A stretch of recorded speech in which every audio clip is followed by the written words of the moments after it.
The Late Show with Stephen Colbert was the most-watched late-night show in total viewers for the 2020-21 television season, its fifth consecutive year at the top.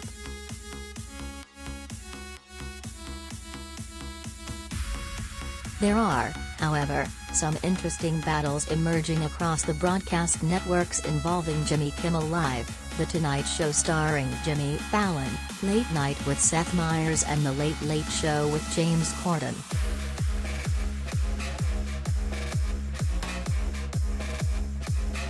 Using full-season Live +7 ratings from Nielsen, Colbert comfortably won the spot with a total average of 2.95 million viewers, also the first time ever the CBS show has had a 5-season winning streak. But for the first time in its 18-year history, Jimmy Kimmel Live beat NBC's The Tonight Show in total viewers. The ABC show beat the NBC show 1.75 and 1.54 m across all viewers.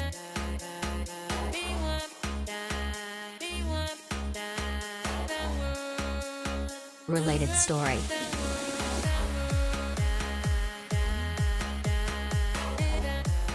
Desus and Mero and Ziwi are pulling late night and sketch comedy into the 21st century.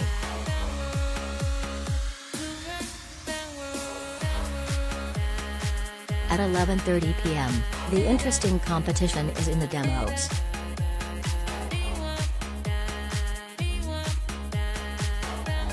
Using Live +7, across viewers aged 18 to 49, all three shows score 0.3, but The Late Show wins with 430,000 viewers compared with The Tonight Show's 345,000 and Jimmy Kimmel Live has 342,000.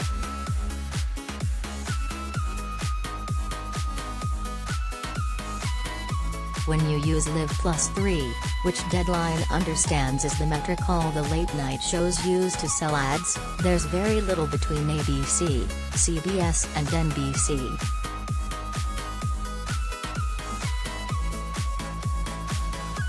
The Tonight Show team is pleased with its performance when it comes to Live Plus same-day numbers, putting together a 12-week run at the top or tied at the top using this metric.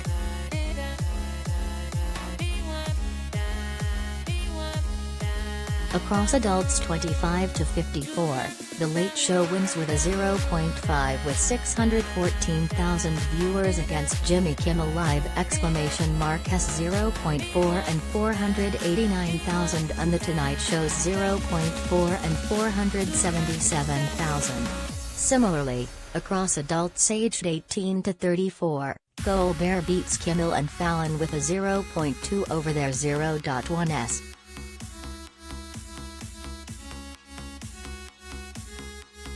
When it comes to 12:30 a.m., the battle between Seth Meyers and James Corden is also interesting.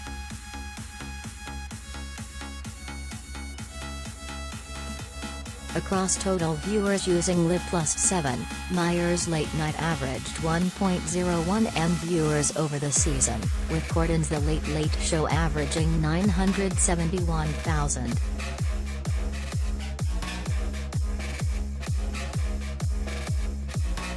Meyers also wins the 18 to 49 demo with a 0.2 and 215,000 viewers against Corden's 0.1 and 174,000 viewers.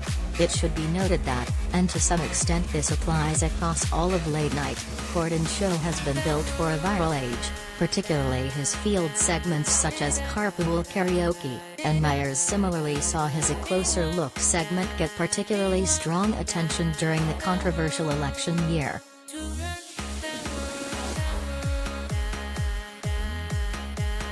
The gap between these two shows on linear television is also closing. In the 2019-20 season, The Late Late Show trailed Late Night by 87,000 viewers, 101,000 adults 25 to 54 and 66,000 adults 18 to 49. This broadcast season, The Late Late Show trailed Late Night by 43,000 viewers, 65,000 adults 25 to 54 and 41,000 adults 18 to 49.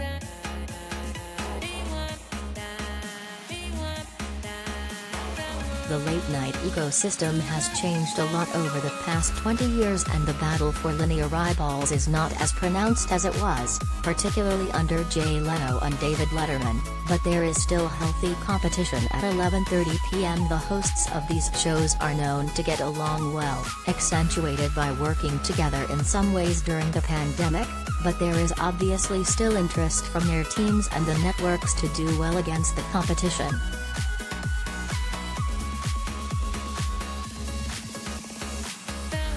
We will never see the same war between the hosts, as defined by the battle to replace Johnny Carson, but the next late-night front to watch is going to be seeing who is consistently putting on the big post-pandemic show for fans.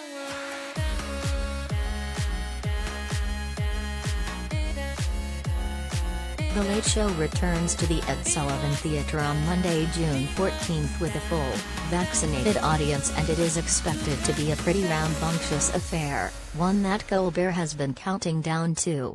The Tonight Show also came out quickly with a full audience, and Kimmel, which shoots in LA rather than New York, is expected to be next up with a live audience, with the host telling Deadline recently he hopes to bring fans back into the studio once California's latest reopening begins from next week.